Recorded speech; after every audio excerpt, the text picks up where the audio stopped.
Welcome to Have a Bible Question Live, where you'll receive a Bible answer to your Bible question. And now, let's study the Bible.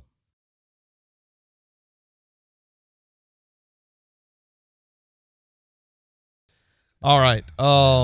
Mike Benson says, "Can you discuss the word Lord, all caps, in the Old Testament?"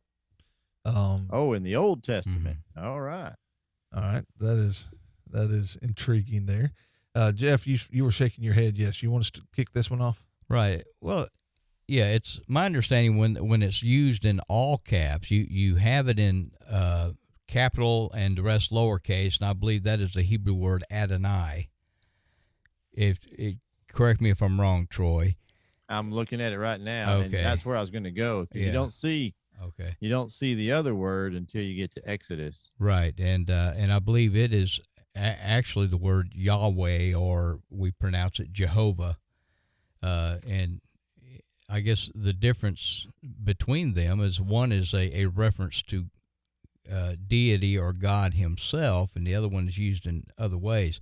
Now, there's also the word Elohim, but I believe that's translated God.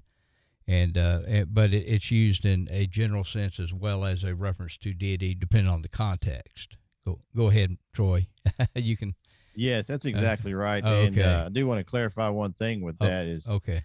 That's a great. You explained it very well. So you got three words you're dealing with. You're dealing with the word Adonai, and then you're dealing with Yahweh, which, as I mentioned, if you go to Exodus chapter 3, verse 14. That comes from that verse where he says, "I am that I am," and those are the letters YHWH. And you mentioned that's also, and you will see this in lexicons and things like that, that it's also known as the word Jehovah. Jehovah is not actually a real word. That's actually a mispronunciation of the word Yahweh. Right. A lot of languages, they pronounce the Y as a J. For example, I speak Spanish, and I remember whenever in Paraguay, we had a family called the Yegros family, and most people would say Jagros or something like that, or they'd pronounce as J. And so instead of saying Yahweh, he said Yahweh, and it kind of came out with the accent Jehovah. So it's kind of ironic that that's not even a real word, but it becomes a word. It becomes a word because of our misuse of it.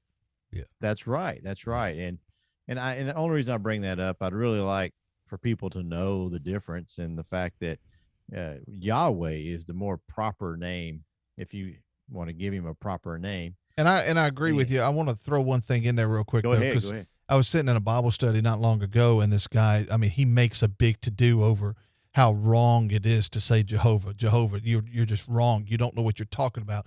Jehovah. Yes, by the technicalities of it, it should be Yahweh. But after so long, when we have used Jehovah with that mispronunciation of it, it becomes an accepted pronunciation. Oh, now, guy, you're just trying to justify your bad use of it. I'm sorry, you're just wrong, man. That's wrong. But I mean, you get what I'm saying. We need to be careful that we don't become so technical on it. My point is more, I like to encourage people to use the word Yahweh instead of Jehovah. And I'm not going to blast anybody who doesn't, but Yahweh is what was said in Exodus 3 verse 14. So going back to the question, and you're right. Just for clarity, I agree with you on the point. I find it intriguing that some people get upset. Yeah, and it was just really, I was really shocked at how upset they got, because honestly, I wasn't even trying to argue the use of Jehovah with this guy.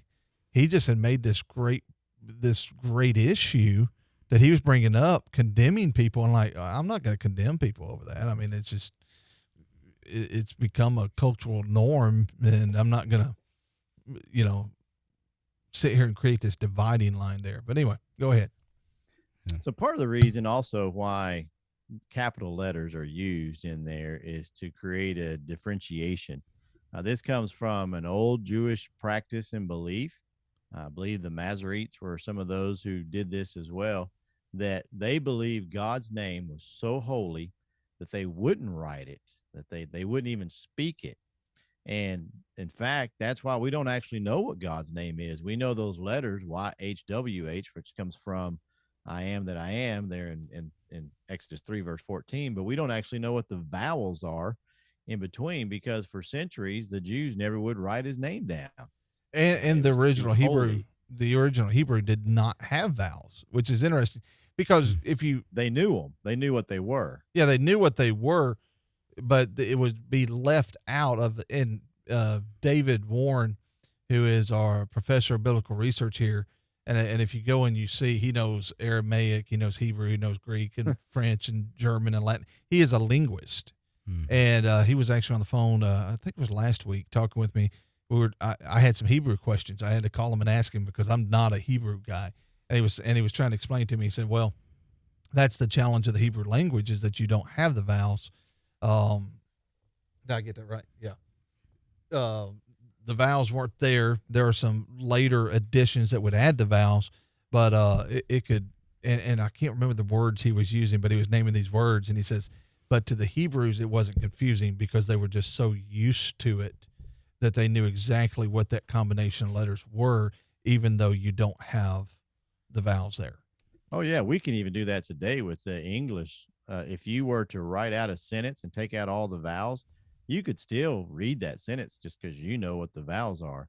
I like Mike Benson puts a comment there. He says scribes would wash before writing the name of God, and that's true. There was this holiness to it.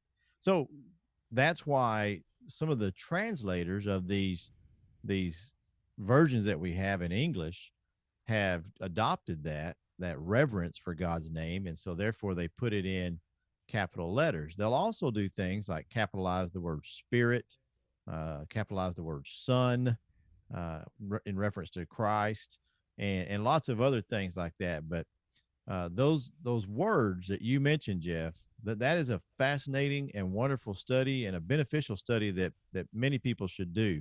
Look into the word Adonai, the word Yahweh, and the word Elohim, because those are sometimes, that especially that word Elohim can wind up in some mistranslations or misunderstandings because of the way the translators decided to do that or use it.